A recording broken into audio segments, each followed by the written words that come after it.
CAN Maroc 2025, le rendez-vous sur Equinox Télévision. Mesdames, Messieurs, bon après-midi et bienvenue pour cet autre plateau consacré à la troisième journée dans les groupes C et D de la compétition. À suivre sur nos antennes dans un instant, le match Tanzanie-Tunisie au Prince Abdallah Stadium de Rabat. Dans le même temps, l'Ouganda sera face au Nigeria, toujours dans cette poule C. À suivre à partir de 20h dans le groupe D, le dénouement entre le Botswana et la République démocratique du Congo. Dans le même temps, le Bénin sera face au Sénégal pour établir la hiérarchie dans cette poule D. Également dans ce programme, on évoquera le pays qualifié déjà à ce stade de la compétition. Ils sont déjà 14, c'est-à-dire qu'il y a encore 2 places à compléter pour les 8e de finale. Et on évoquera le cas des Lions indomptables du Cameroun, également qualifiés pour le second tour, avec cette conférence de presse qui s'est déroulée en fin de matinée avec David Pagou et Namasso qui ont répondu présents à l'exercice, et de l'autre côté le coach et le joueur mozambicain donc qui ont évoqué la rencontre de demain. Voilà pour le menu. Nos consultants sont toujours avec nous sur ce plateau. Clément Zeko, bon après-midi et bienvenue. Bon après-midi Achille, bon après-midi Charles, bon après-midi à nos téléspectateurs, et je n'oublie pas tous ceux qui par leur doigté technique nous transportent l'image au quartier. Charles Monguembouyeme, bon après-midi et bienvenue. Bon après-midi Achille, je salue tous ceux qui nous regardent en ce moment et tous ici. Un programme alléchant donc aujourd'hui, comme c'est le cas depuis le début de la compétition, on l'a dit dans le groupe C. À suivre tout à l'heure Tanzanie, Tunisie et Ouganda contre Nigeria. On va d'abord évoquer cette poule C, cher monsieur Clément Zeko.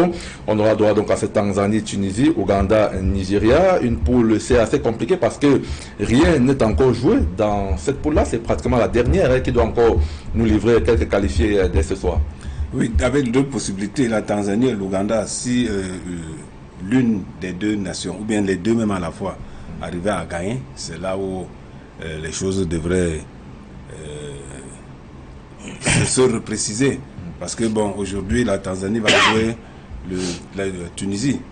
Et la Tunisie en tête avec 3 points. 6. La Tunisie qui a 6 points. 6 points, donc. La Tunisie en tête. La Tunisie qui a qualifié. Non, la Tunisie a 3 points. Le Nigeria qui a 6 points. Dans cette. Nigeria a 6 points. Nigeria a 6 points. Déjà qualifié. Tunisie. Oui, c'est ce que j'ai dit. Tunisie 3 points. Ok. C'est ce que vous avez dit, effectivement. Et donc, ça veut dire que si d'aventure la Tanzanie arrivait à battre la Tunisie, la Tanzanie passerait à 4 points. Et vous voyez donc que ça relègue la Tunisie au second rang, bien qu'ils soient encore éligibles. Donc, c'est encore ouvert. Pour ne prendre que cet exemple-là. Charles Monguembouyeme, on peut avoir un étincelant Tanzanie-Tunisie. La Tanzanie qui va jeter toutes ses forces dans ce match parce qu'elle est encore en course pour la qualification. Bien sûr, l'Ouganda aussi d'ailleurs. L'Ouganda ayant 1 point, il me semble. Oui, la même chose que... L'Ouganda peut battre le Nigeria qui est déjà assuré de le passer. Oui. Donc imaginez un scénario où l'Ouganda bat le Nigeria, l'Ouganda passe à 4 points. Et la Tanzanie bat la Tunisie passe à 4 points. La Tunisie devient 4e et elle n'est plus éligible au meilleur 3e. Parce que il faut être meilleur 3e, mais si vous êtes 4e, c'est fini. Vous êtes éliminé d'office, vous n'avez plus de chance. Donc, c'est un scénario. Et ailleurs, on pourra passer avec moins de 4 points. Absolument. Alors qu'avec 4 points, ne sera pas éligible. On le verra par exemple tout à l'heure qu'il y a des équipes encore à 2 points qui peuvent d'ailleurs passer. Absolument. Au cas de l'Angola, on va et le maintenant, voir. si c'est 2 qui ont un seul point, la Tanzanie et l'Ouganda, ne gagnent pas, ils restent à ce niveau-là, ils vont aller prendre la place d'une poule où le meilleur 3e n'existait pas parce qu'ils étaient à 2. Là, ils auront une poule qui est plus faible où le 3e a 1 point. Donc, il faudra qu'ils prennent la place d'un 3e à 2 points. Donc, on risque d'avoir quelqu'un qui passe meilleur 3e avec 2 points. Et ça va pousser la Confédération à revoir les conditions pour la meilleure 3e place. Parce que au décompte des points, je ne dis pas pour cette édition, au décompte des points, comment quelqu'un qui a 4 points ne passe pas alors que quelqu'un qui a 3 points, puisque ce sont les points qui normalement doivent être les talons. Non, mais c'est aussi une question de poule. Si vous avez une poule où vous avez 4 points, vous êtes 4e. Je comprends, je dis bien. Vous êtes d'office éliminé. En principe, oui. Puisque c'est au rang. Voilà. C'est au rang qu'on fait. Voilà. Mais maintenant, par rapport à la compétition où j'ai plus de points que vous, il y a quelque chose qu'il faudra réfléchir. En tout cas, ça va ouvrir la réflexion tout simplement. Restons un peu sur les performances des équipes dans ce groupe C. Charles Mongué-Mouyemé, la Tunisie c'est compliqué la tâche avec surtout ce match de la deuxième journée perdu 2 buts contre 3 face au Nigeria. C'est ce qui met un peu la Tunisie dans ces conditions parce que la Tunisie avait pourtant bien commencé le tournoi en disposant de l'Ouganda 3 buts contre 1. Oui. Oui, la Tunisie c'est compliqué la tâche parce qu'il fallait gagner, au moins faire un match nul au cours de cette rencontre pour avoir 4 points. Parce que les 4 points vous mettez déjà relativement en sécurité. Je dis bien relativement. Mais en ayant perdu, la Tunisie ouvrait la chance à ses poursuivants qui avaient un seul point. Mais s'ils remportent leur dernier match, les deux passent devant la Tunisie. C'est un scénario qui peut être catastrophique pour la Tunisie. Donc on a des rencontres là qui sont ouvertes, en dehors de celle du Nigeria, qui va essayer de faire tourner, comme le Maroc et d'autres nations ont pu le faire à la troisième journée. Mais je pense que le match Tanzanie-Tunisie sera épique. C'est vraiment une rencontre épique. Le match qu'on suivra d'ailleurs sur nos antennes à partir de 17h. Coach Clément Zeko, est-ce que cette équipe de Tunisie vous a séduit lors des 2 premières rencontres? Ce que vous avez vu par exemple contre le Nigeria, on parlait ici de ces défenses poreuses là, 3 buts encaissés comme ça, et puis ils ont essayé de se rattraper, mais ça n'a pas suffi. Oui, déjà que quand on regarde la courbe de performance de la Tunisie, ils ont gagné en première journée, ils ont perdu en deuxième journée. Donc ils sont dans un état d'esprit un peu négatif. On a vu une équipe à la limite un peu plus solide en première journée et qui a coulé comme du beurre au soleil par rapport à la deuxième journée contre le Nigeria. Mais qui a quand même démontré en fin de compte qu'il y avait encore quelques petites ressources puisqu'ils ont quand même réussi à revenir à marquer 2 buts sur 3 pour perdre. Et là maintenant, cette équipe-là, elle est comme on l'a décrit souvent, forte sur le papier, même avec des éléments probants, mais seulement en compétition, il y a toujours quelque chose qui manque, exactement comme le Mali, parfois comme la Guinée-Conakry. Donc c'est des équipes qui ont le potentiel, mais qui ne traversent pas le niveau du potentiel. Il faudra que cette équipe-là soit capable de réaliser au-delà du potentiel, mais de réaliser. C'est pratiquement cette Tunisie. Aujourd'hui, on peut lui donner, on peut faire une analyse, et la même Tunisie, l'instant d'après, dément toute l'analyse avec une prestation XXL. Pendant qu'on est en train de tabler sur cette prestation, elle tombe de haut comme une équipe qui n'était pas sur de bons fondements. Donc, c'est une équipe à la limite un peu qui fait le yo. En dents de ces 21 ans quand même que les Aigles de Carthage attendent notre sacre final, Charles Mongué-Mouyemé. Oui, ça fait longtemps. Le dernier de 2004. Ça fait longtemps. À la maison. Et ce n'est la faute à personne d'autre qu'à la Tunisie. C'est-à-dire que cette équipe-là a en gros les problèmes des pays de l'Afrique du Nord qui forment beaucoup de bons joueurs, mais assez peu d'attaquants décisifs. Ça, il faut le souligner, c'est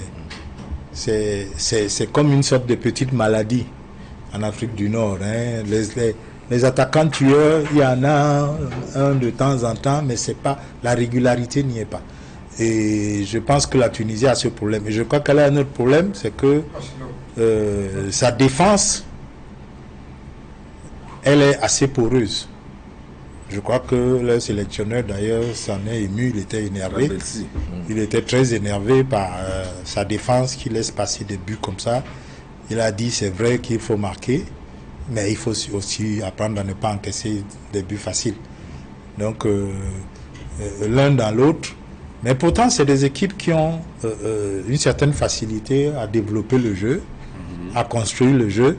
Même si on parle beaucoup de leur qualité de jeu technique, la qualité technique de cette équipe-là. C'est des gens qui ont des fondamentaux, ils font plaisir à voir jouer de temps en temps. C'est vrai aussi que parfois ils durcissent le jeu, ils deviennent nerveux et ça ne leur rend pas beaucoup de service.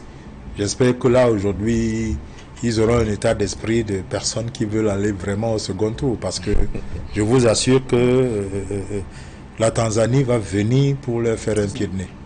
Une Tunisie qui est assez régulière en compétition mais qui n'arrive pas au bout. C'est la 22e participation, la 17 quand même, de suite consécutive.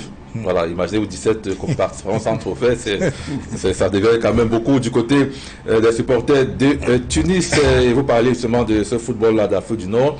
Et on va peut-être singulariser en parlant du Maghreb parce que, outre l'Égypte qui s'en sort pas mal quand même 7 trophées, il y a les pays du Maghreb, Algérie, Maroc et Tunisie, c'est très souvent difficile. Même le Maroc, c'est de 1976. Voilà, 1976 par exemple. L'Algérie doit avoir 2 trophées aussi. 90 et récemment en 2019. Voilà, donc je voudrais qu'on évoque justement le cas du Maroc qui justement a composté son ticket hier en disposant de la Zambie 3-0 et donc finalement le coach Walid Regragui était un peu plus tranquille après la performance de la deuxième journée et donc nos reporters ont scruté cette rencontre entre le Maroc et la Zambie, surtout l'ambiance qui a donc prévalu après cette qualification, les supporters marocains qui étaient donc aux anges. C'est un sujet que nous propose cet après-midi Hubert Michel Kameni et nos envoyés spéciaux du côté du Maroc. La Coupe d'Afrique, nous livre la Coupe d'Afrique.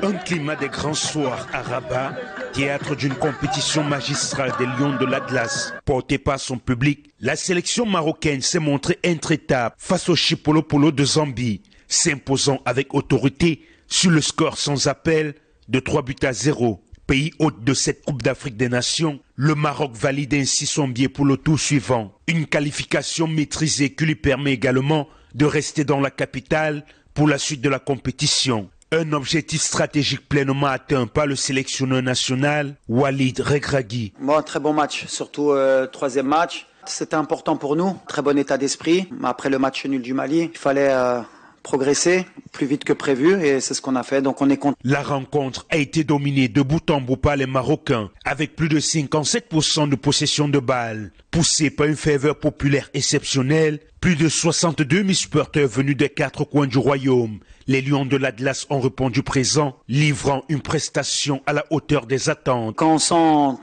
tout le pays derrière nous, comme c'était avant le match, c'est ce que j'ai dit. J'ai dit on a besoin de tout le monde. À la mi-temps, à la fin du match, voilà, c'est l'union sacrée. Et encore plus maintenant, à partir des 8e de finale, une finale pour tout le Maroc, pour le coach, pour le staff, pour les joueurs, pour le public. En revanche, le verdict est sans appel pour la Zambie. Les Chipolopolo quittent la compétition avec de profonds regrets, notamment après des erreurs défensives qui ont coûté cher et offert les 3 réalisations marocaines. Très critique à l'issue de la rencontre, le sélectionneur zambien n'a pas mâché ses mots, estimant que l'arbitrage n'avait pas été à la hauteur de l'événement. The game to be more difficult. Also, the goals that we conceded was just like a present.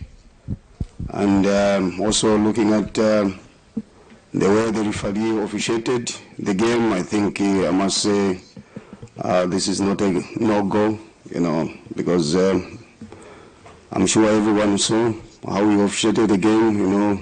My players were being given yellow cards, but and also it was just one-sided. So I'm sorry about how this referee officiated the game. Dans cette poule A, le Maroc et le Mali décrochent leur qualification pour les 8e de finale. Les Aigles maliens ont toutefois connu une phase de groupe plus laborieuse, concédant le match nul lors de leurs 3 rencontres. Quant aux Comores classés 3e, ils devront désormais s'en remettre à un improbable concours de circonstances pour espérer être repêchés parmi les meilleurs 3e.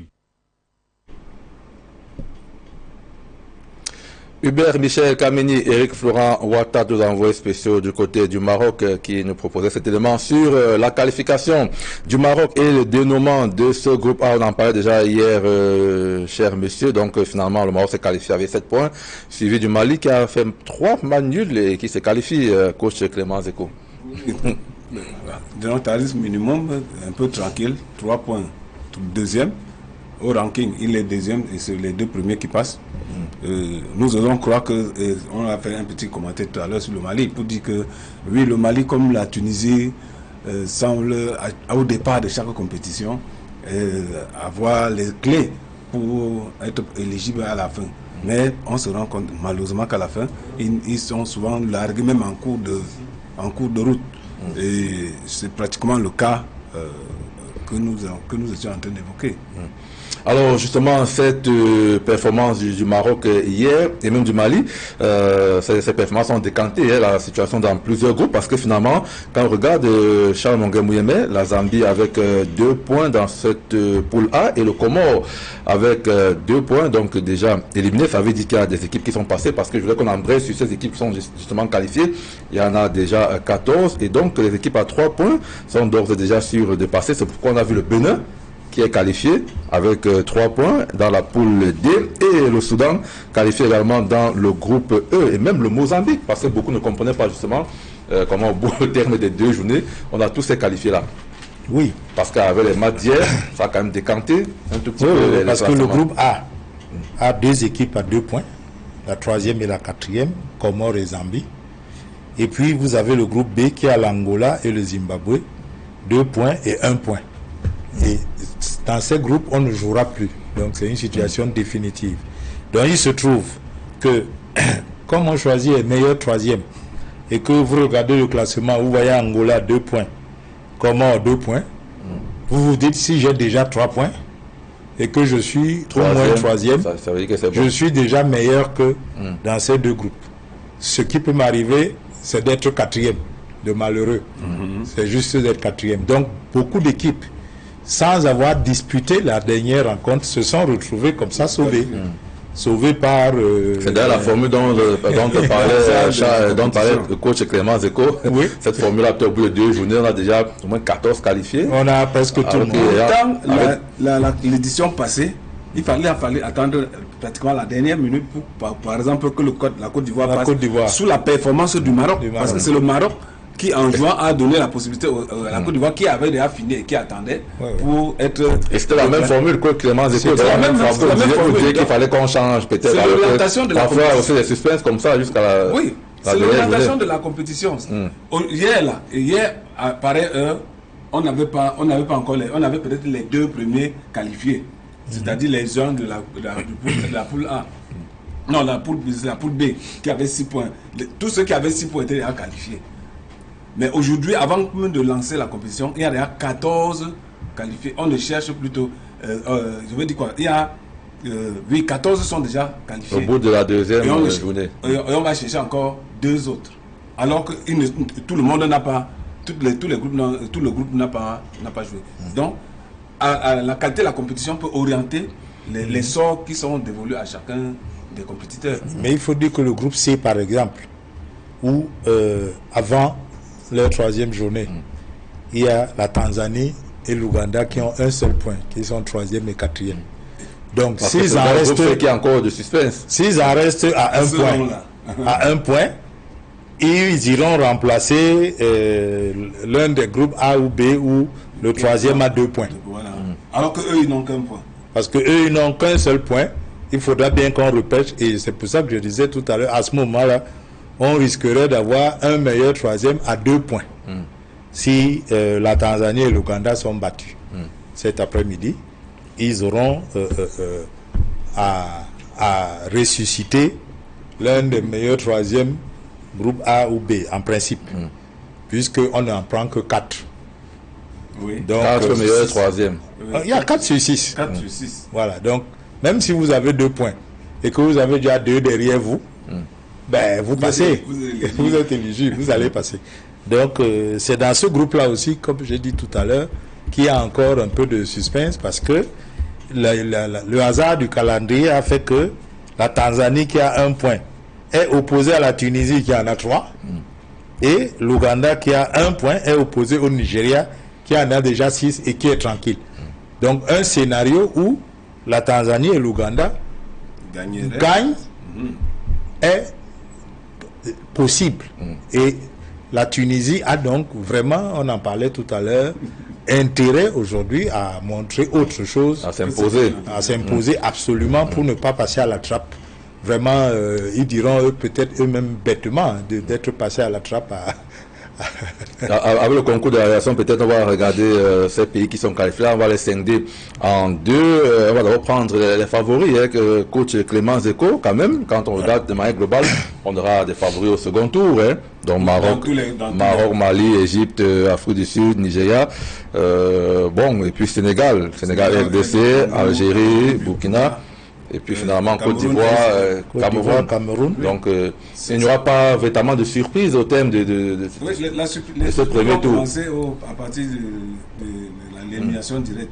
Mais la logique actuelle semble être respectée. Déjà depuis le tirage, les têtes de poule et la composition de chaque poule laissent voir qu'effectivement, sauf accident, il n'y a pas eu accident. Sauf accident, les deux premiers de chaque poule cités au tirage sont parmi les 14 déjà éligibles pour le second tour.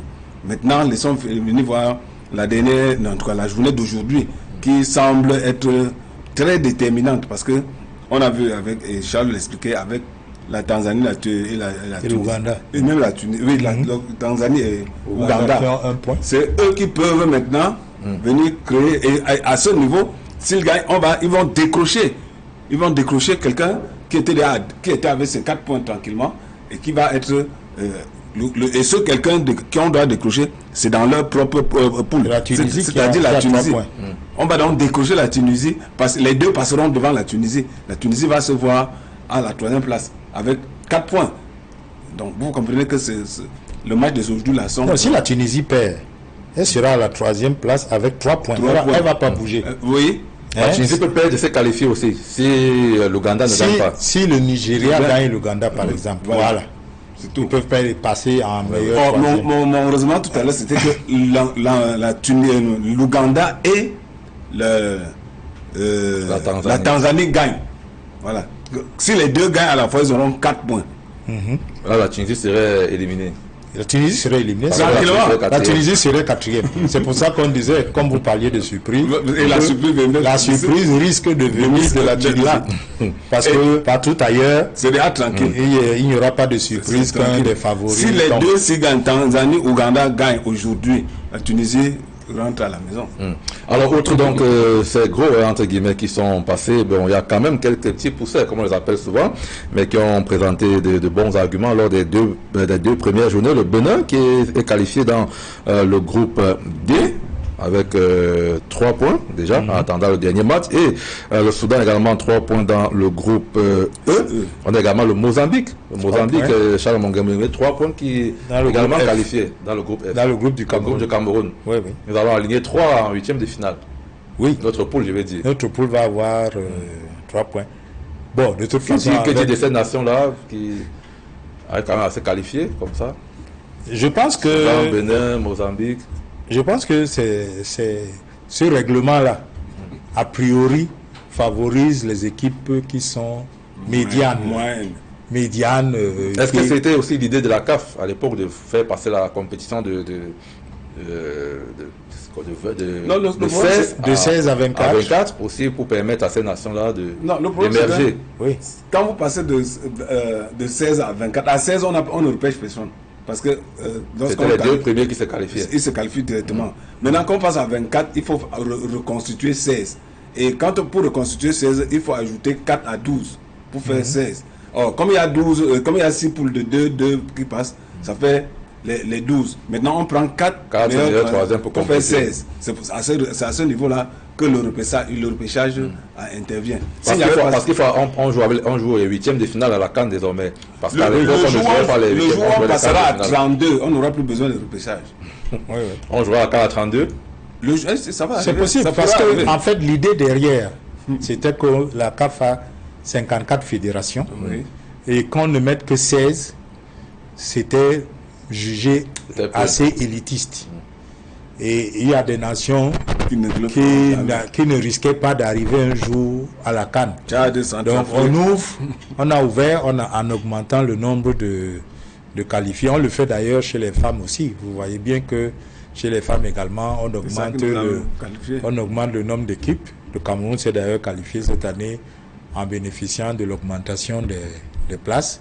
L'idée de la CAN, c'est que 54 équipes, 24 qui sont qualifiées, ce n'est pas encore la moitié, mais ça fait déjà pratiquement près de la moitié des fédérations concernées par la CAN. Parce que l'idée, c'est de faire en sorte que la CAN concerne le maximum de fédérations et de pays africains. Donc c'est ça en principe l'idée. Tout à fait, mais est-ce que aussi le fait que la CAN va désormais passer à 4 ans, on va pas un peu noyer tous ces efforts-là? Non, je crois que 4 ans pour voir ces équipes-là. Je crois que pour moi, cette idée, elle est émise, mais j'espère qu'elle sera combattue suffisamment. J'espère qu'elle sera combattue parce que j'entends des raisons marketing, rien à voir. Rien à voir. Moi, il faut jouer au foot au maximum parce que nous sommes en retard. Et le problème de la CAN, ce n'est pas parce que les droits, on ne trouve pas les sponsors, sur 2 ans, ça fait beaucoup. Non, le problème, c'est de dimensionner notre compétition. On exige beaucoup trop des pays, alors qu'on peut exiger moins. Si on regarde l'affluence dans les stades, on peut se contenter de stades de 20 000 places et faire un de 40 000 places, ça suffirait. Ne venez pas demander à des gens de faire 2-3 stades de 40 000 places qui vont être vides et poreux, où il faut admettre les spectateurs 20 minutes après le début du match gratuitement pour faire affluence. Non.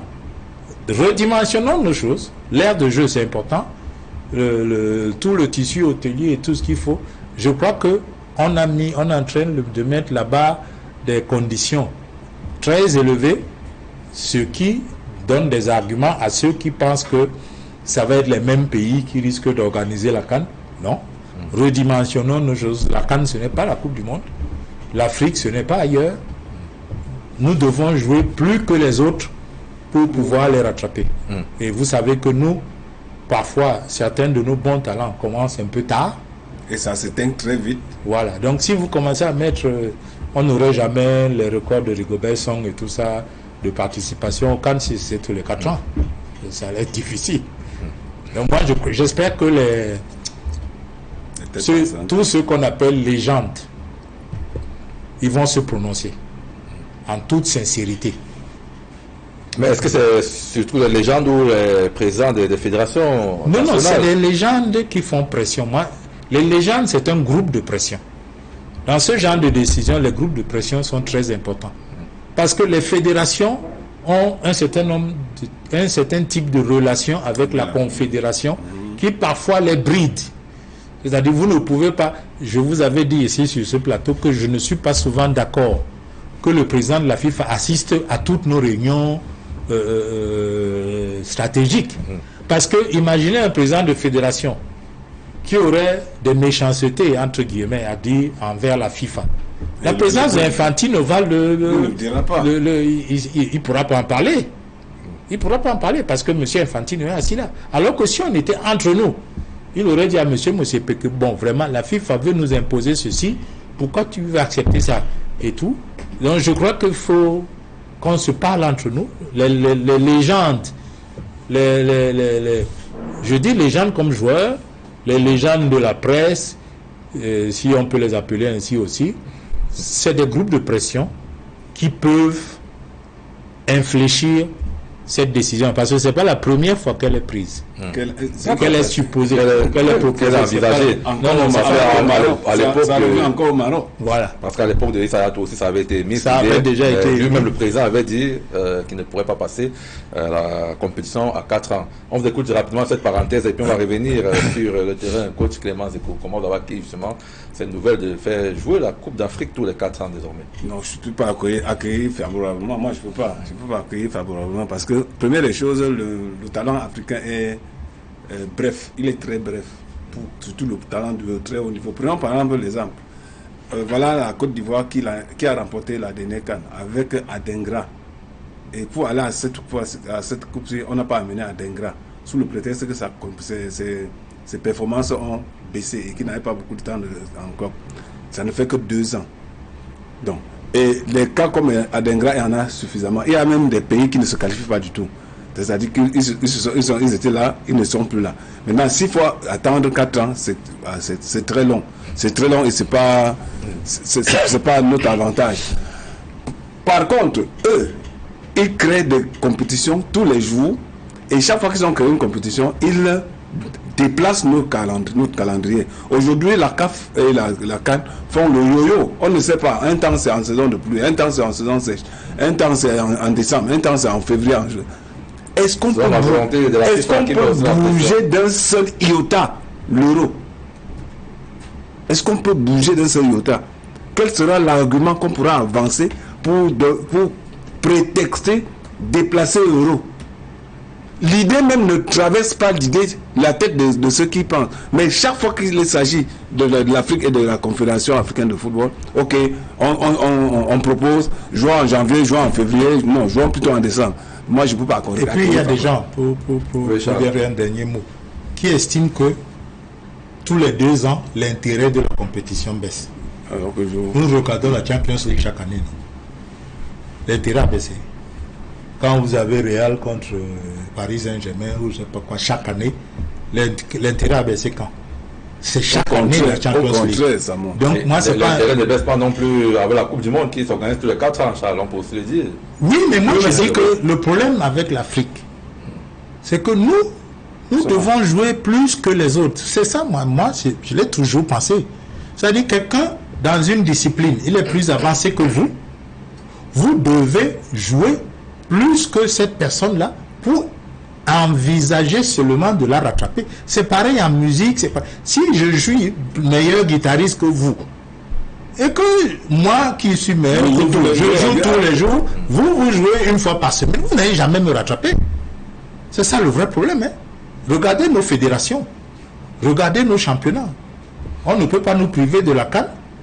Ce sera comme si certains joueurs risquent de finir leur carrière sans jamais participer. Non, les arguments qui sont avancés, il en faut peut-être d'autres pour me convaincre personnellement, mais c'est difficile. D'accord. Merci pour votre analyse de votre sujet proposé dans ce programme. Allez, on va donc dans les prochaines minutes partir du côté de Rabat au stade Prince Abdallah Plomat, Tanzanie, Tunisie. Et comme le match se discute dans cette ville de Rabat, cher monsieur, je vais vous amener découvrir avec nos envoyés spéciaux Vivien Tonfac et compagnie, donc les infrastructures, la qualité des infrastructures du côté de Rabat, l'un des sites de cette Coupe d'Afrique des Nations. Et peut-être vous en direz un mot sur comment les Marocains savent construire les infrastructures routières. On regarde le reportage de Vivien Tonfac.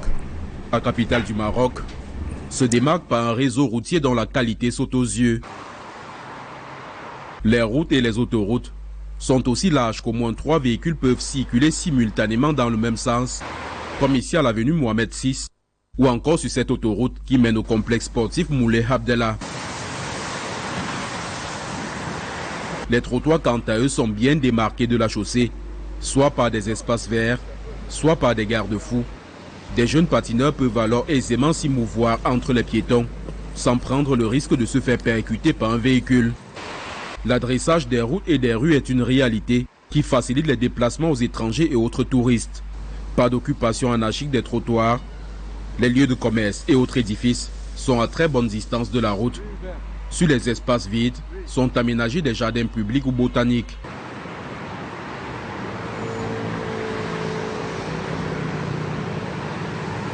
À Rabat, les nids de poules sont rares, voire inexistants. Des engins d'une entreprise spécialisée s'attellent plutôt à faire briller le bitume en le débarrassant même de la plus petite particule de poussière. La nuit tombée, les routes et les rues sont toutes illuminées, comme ici à l'avenue Al-Match. Avec une population estimée à 1 million d'habitants, la ville de Rabat a un vaste réseau routier qui est de 2248 km. 84% de ce réseau routier est déjà bitumé et les autorités ont engagé d'autres projets qui devraient aboutir au bitumage complet de la capitale du royaume chérifien. Le réseau routier de Rabat est connecté aux principaux axes du royaume, notamment via les autoroutes A1 qui relient Rabat à Casablanca et A5 qui relie Rabat à Tanger. Allez, merci à nos envoyés spéciaux Vivien Tonfa pour ce sujet proposé sur les infrastructures routières du côté de Rabat. Peut-être un mot sur ce qu'on a regardé, Clément Zeko. On est quand même, on n'aime pas les comparaisons chez nous, mais quand on regarde ce que font les autres, on a envie d'apprécier. Malheureusement, nous regardons les autres. Ce que nous importons de chez eux, c'est les choses, les produits finis, les habits, les voitures, tout ce qui est superflu, entre guillemets, parce que dans l'utilité, quand vous regardez la qualité de la route, la propreté, la largesse, la largeur de la route, l'organisation, le traçage, et j'ai pas vu des motos, malheureusement. Alors, donc ça veut dire que le tout n'est pas d'admirer chez l'autre. Il faut importer ce qui est bien. Ce qui est bien, c'est de pouvoir faire les mêmes choses chez nous. Pourquoi devons-nous faire une même route 20 fois? Une route d'une petite largeur, on la refait plusieurs. Chaque année, on fait le budget, on fait la même route. Alors qu'on peut délocaliser, on peut créer d'autres routes ailleurs, créer même d'autres villes ailleurs pour pouvoir utiliser le territoire et contenir la population, leur donner le bien-être, dans un environnement sain. Quand on regarde chez les autres, vraiment, on a l'impression qu'ils sont à la Lune et nous sommes sur la Terre, alors que nous sommes sur la même Terre. Et quand on compare nos ressources, on se rend compte que nous avons beaucoup de ressources. Et à la fin, on peut dire que nos ressources nous servent à quoi? Si vous avez un pays dans lequel on détourne l'argent en espèces, c'est trop grave. C'est très grave. Et que fait-on encore de ces routes-là? Oui, elles sont très larges, elles sont multiples, les moyens de déplacement ne sont pas les mêmes. Il y a la route, il y a l'eau, il y a l'air. Honnêtement, qu'est-ce que ceux-ci ont fait de plus que nous? Ou bien qu'est-ce qui nous manque de faire comme ceux-ci? Qu'est-ce qui nous manque vraiment? Soyons sérieux, regardons-nous devant la glace et parlons à nous-mêmes. Nous n'avons pas... je ne sais pas si dans l'école, ils vont dans quel type d'école que nous, on ne va pas. Mais malheureusement, nos dirigeants ne savent pas réorienter les ressources de la République pour le bien-être des républicains. C'est désolé de le dire, mais c'est la vérité. Est-ce que Charles a des éléments de réponse à la préoccupation de Clémence Eco? Qu'est-ce qui nous manque? Oui, moi, on a toujours brandi ces années de civilisation, on dit souvent que les autres ont 500 ans d'existence, tout ça. J'ai envie de lui répondre qu'il a dit qu'on a beaucoup de ressources, mais il nous manque la plus importante, la ressource éthique. La ressource éthique, c'est ce qui nous manque le plus. Quand il dit ils vont dans quelles écoles? Ils vont à l'école au Cameroun. Beaucoup d'écoles même, professeurs, plus. Mais côté éthique, ils sont zéro. Zéro. Je vous le dis. Je suis même gentil quand je dis zéro. Il y en a qui sont moins quelque chose. Dans moins et tout. Parce que on n'a pas compris le sens de la vie. Il y en a qui sont nés, disent-ils parfois, dans des familles pauvres. Mais si vous êtes né dans une famille pauvre, on vous a dit de prendre la revanche sur la vie en prenant les ressources de tous les autres pour vous seul. C'est comme ça qu'ils raisonnent. Ils ne s'asseyent pas pour se demander, oui, j'ai pris 2-3 milliards. C'est pour faire quoi? Qu'est-ce que j'en fais même? Pendant l'année que je m'asseye, je fasse mon emploi du temps, j'étais où? J'ai fait quoi que Achille Kanga n'a pas fait? Je suis entré où Achille Kanga n'est pas entré? J'aurais même compris qu'il fasse, par exemple, une capitale de gens nantis où vous et moi ne pouvons pas entrer. Oui. Mais ils viennent encore dans nos petits cabarets nous disputer les bouteilles de bière, etc. C'est la ressource éthique. Regardez la jeunesse qu'on est en train de... qui grandit là aujourd'hui, c'est une catastrophe. Formaté. C'est-à-dire que vous avez une jeunesse qui tolère tout ce qui est à côté de l'éthique. Dès que vous leur parlez de morale, ils s'énervent. Ils sont prêts à vous suivre. N'importe quel individu qui leur donne des billets, de l'argent, même si il vient de tuer, il a encore le couteau sanguinolent. On s'en fout. Ils vous disent que oui, le couteau là laisse tomber, c'est lui qui nous farote. Nous, on est avec lui. Vous pensez qu'avec ça, on peut construire quelque chose? Les grandes choses se construisent avec des gens qui ont compris ce qu'est la vie. C'est-à-dire que je suis sur Terre pour pérenniser l'espèce humaine et je dois donc faire en sorte que mon passage soit le bien-être soit la chose la mieux partagée et nous tous nous réfléchissons à faire les choses jolies et bien. Vraiment, je suis désolé de dire les choses comme ça, mais pour moi, c'est l'éthique. Tant qu'on n'aura pas ça, et vous savez que ça ne s'apprend pas à l'école. Hein. l'éthique, ça peut s'apprendre. Les enseignants font souvent une petite pause éthique. Mais parfois, quand ils font même cette pause éthique, il y a la moitié de la classe qui n'écoute pas. Et je dis, monsieur Zeko, vraiment, vous nous fatiguez avec vos histoires là. Vous êtes là parce que vous prenez les taxis, vous venez nous dire que la voiture n'est pas une fin en soi. Restez tranquille. Le jour où vous aurez la voiture, vous verrez que c'est bien. Voilà la réflexion des gens, malheureusement. Et à chaque fois qu'on va ailleurs, on est émerveillé. Et souvent, ils reviennent même ici pour se moquer de nous. Vous apprenez que non, avec la ville de Bordeaux, bientôt le Janoué sera dans notre ville. Vous l'avez déjà vu. C'est difficile. Donc, moi, je pense que quand on va en compétition comme ça, c'est ce qu'on devrait regarder. On va faire, je suppose que nos reporters vont faire un grand format sur les pelouses au Maroc, avec la pluie qui tombe. De longues cordes. Vraiment, la pluie tombe durant tout le match. Et mais on n'a pas l'impression que le terrain est atteint. Quand on tape dans la balle. Voilà. Autant aller chercher des jardiniers là-bas pour venir nous faire nos pelouses ici. Parce que nous, ici, dès qu'il pleut une ou deux fois, c'est la galère, c'est la catastrophe. Voilà, alors qu'on a déjà quelques images du côté du stade Prince Abdallah de Rabat pour cette rencontre Tanzanie-Tunisie. On a encore quelques minutes, chers messieurs, avant de retrouver le stade. Voilà, 11 enfants qui est même déjà connu, 4-2-3-1 de la Tunisie de cet après-midi. On l'a dit quand même, match couperet pour les Aigles de Carthage de Sami Trabelsi, donc le head coach, le coach principal de cette sélection-là, qui aligne son 11 type, il n'a pas le choix, Charles Mongembouyeme, parce il faut qu'il remporter ce match. Il n'a pas le choix, il faut qu'il gagne ce match. Donc, il n'a pas à tergiverser du tout. Et cette phase d'échauffement qui est également importante, le coach Clément Zeko, vous la décrivez souvent. Oui, il faut allumer progressivement le système humain et tout ce qu'il y a pour arrimer à la température de la compétition, de l'exercice, pour que l'accident ne survienne pas et que le joueur soit au meilleur de sa forme pour produire le résultat qu'on recherche. Donc c'est un échauffement qui met la chaleur, la quantité de chaleur nécessaire pour faire l'activité. On va revenir sur cette rencontre dans les prochaines minutes. On va ouvrir notre dossier de ce programme, celui des Lions indomptables du Cameroun. Alors, chers messieurs et vous à la maison, prenez votre stylo, on va noter les possibles combinaisons. On peut déjà les connaître, Charles Mongembouyeme et Clément Zeko. Alors imaginez-vous le Cameroun qui est déjà qualifié pour les huitièmes de finale et devra croiser, si le Cameroun est premier, le Burkina Faso ou le Soudan. Si le Cameroun est premier, si le Cameroun est deuxième, le Cameroun jouera contre l'Afrique du Sud. Et si le Cameroun est troisième, le Cameroun jouera contre le Sénégal ou le Nigeria. C'est dit l'importance du match de demain contre l'équipe de Mozambique. Vous commencez, Charles Mongembouyeme. Vous avez vu les combinaisons possibles, oui, Camerounais. Et vous comprenez pourquoi Hugo Bross a dit qu'il va venir regarder notre match. Parce que si le classement reste en l'état, le Cameroun sera peut-être deuxième et il jouera contre lui.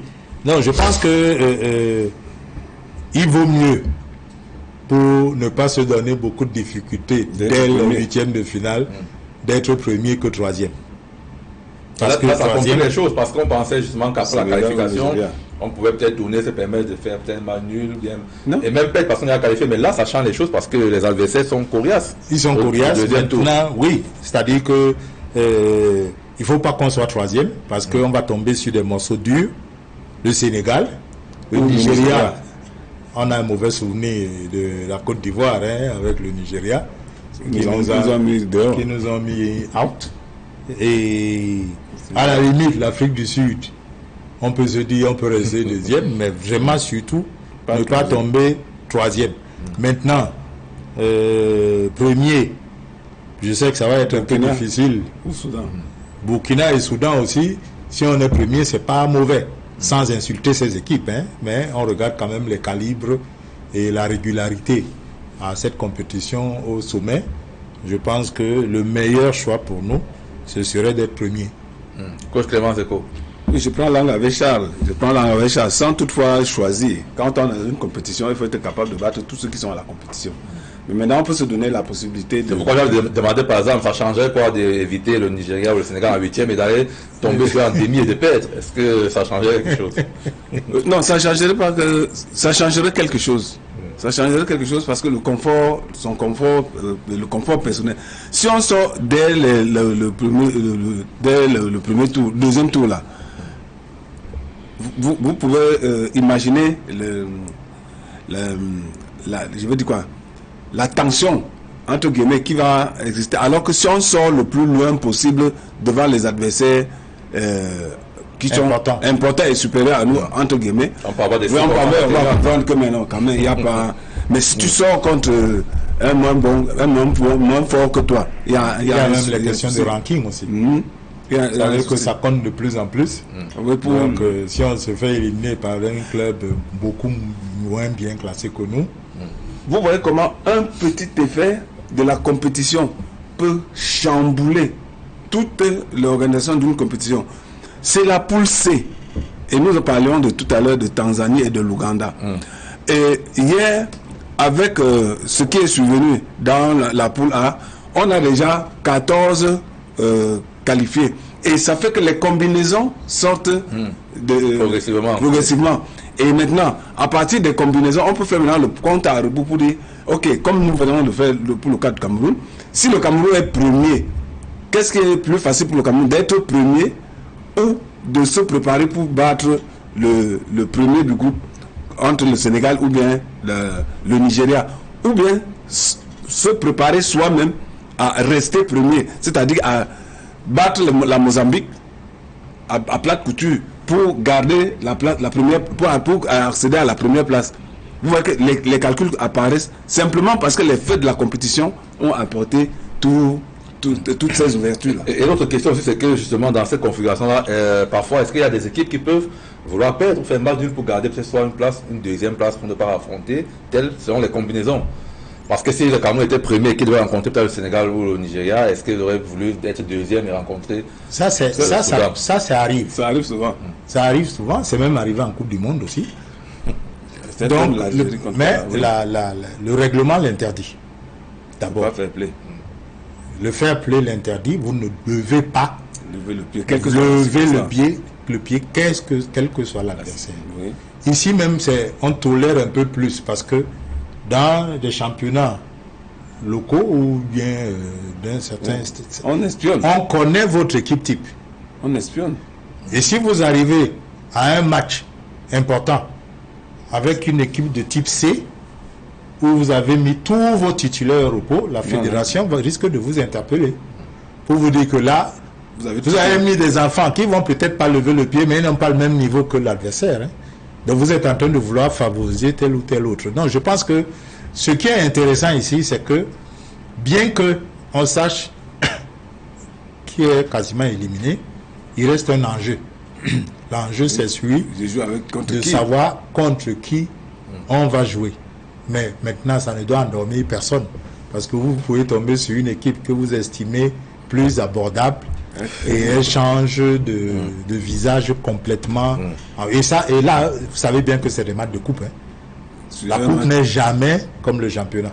Jamais facile. Voilà, on va rester avec nos amis Lions indomptables du Cameroun. Vous savez, ce matin, en fin de matinée, le coach David Pagou et son joueur Dani Namasso étaient donc en conférence de presse. Ils ont abordé justement la rencontre de demain contre le Mozambique, qui a également un enjeu pour la première place afin d'éviter quelques gros. Au second tour, on va écouter donc justement dans cet élément proposé par Fabrice Eloumou et Smadi Kangé, nos envoyés spéciaux du côté du Maroc, ce résumé de la conférence de presse des Lions et du Mozambique. Bienvenue ici à la salle de conférence de presse du grand stade de Dagadi. Vient donc de se terminer la conférence d'avant-match de l'équipe du Mozambique, les Mamba, qui avait face à la presse cet après-midi leur coach, mais également le joueur Renildo, qui se sont prononcés justement sur les questions que la presse leur a adressées. Ce qu'on peut retenir, c'est que le groupe est déjà satisfait d'avoir réussi un exploit, celui d'enregistrer une première victoire, une phase finale de la CAN, rendue à la 5e participation.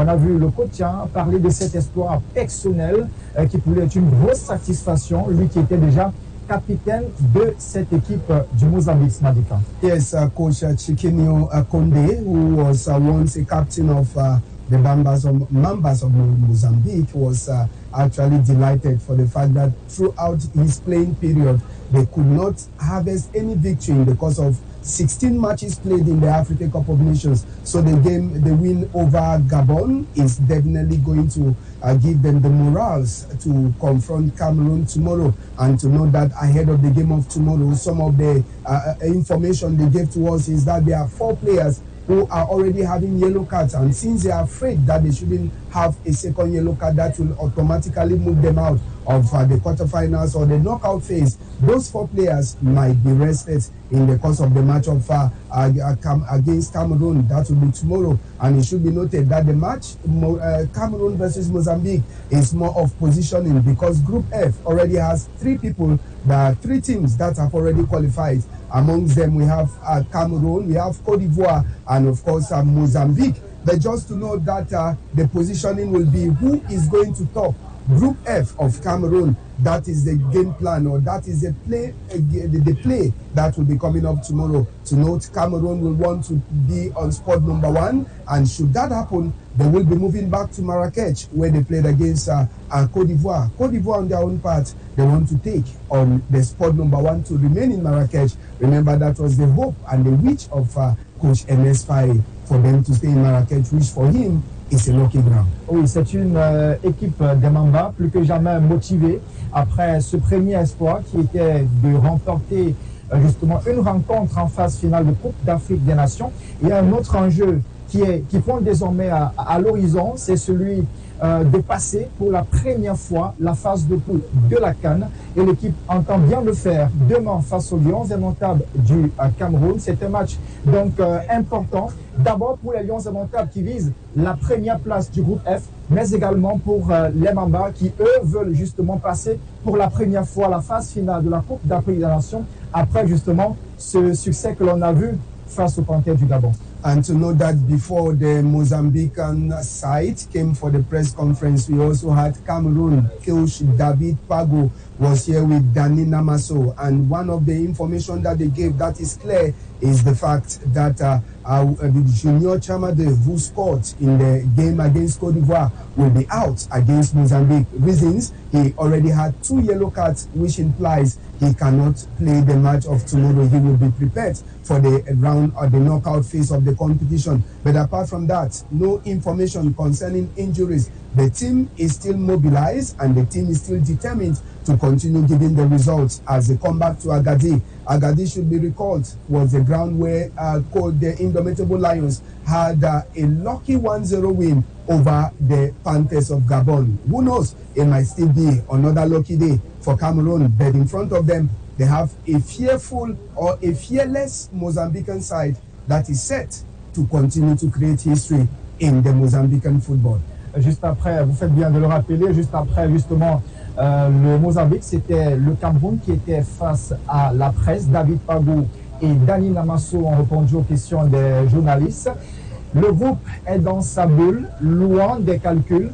Eh bien, c'est ce qu'on peut retenir des propos de David Pago, très serein, très à l'aise face à la presse ce matin pour ce match de demain face au Mozambique. Il a dit, fait pas de calcul, toutes les rencontres se valent, donc ils vont aborder justement le match face au Mozambique pour le gagner, comme ils ont tenté de le faire lors des 2 précédentes rencontres. Côté Dani Namaso, il dit qu'il a aujourd'hui un peu plus de responsabilité, se sent un peu plus à l'aise dans le rôle que lui confie justement le coach David Pago, de ce joueur meneur de jeu, de ce joueur mobile sur le terrain. Eh bien, c'est une rencontre importante pour le Cameroun. On note également que demain, Junior Chamade ne pourra pas être sur le terrain. Le joueur forfait pour accumulation de cartons. Il a justement obtenu 2 cartons jaunes lors des 2 premières sorties des Lions indomptables. Et David Pago, le sélectionneur camerounais, a clairement fait savoir qu'il compte sur la séance d'entraînement de ce soir, l'ultime séance d'entraînement pour affronter les Mamba du Mozambique. Et c'est à l'issue de cette séance d'entraînement qu'il saura qui remplacera Junior Chamade pour le match de demain. And the last training session for the Indomitable Lions will be later on, 6 p.m. Cameroon time, and 6 p.m. at the Abdelaziz Rifki Stadium, where the Indomitable Lions will be having their final training session ahead of the game, and that is where the final decisions will be made by Coach David Pagou, particularly on who to replace Junior Chamade. Le match entre les Lions indomptables du Cameroun et les Mambas du Mozambique, ce sera demain, ici même au grand stade d'Agadir, lorsqu'il sera 18h.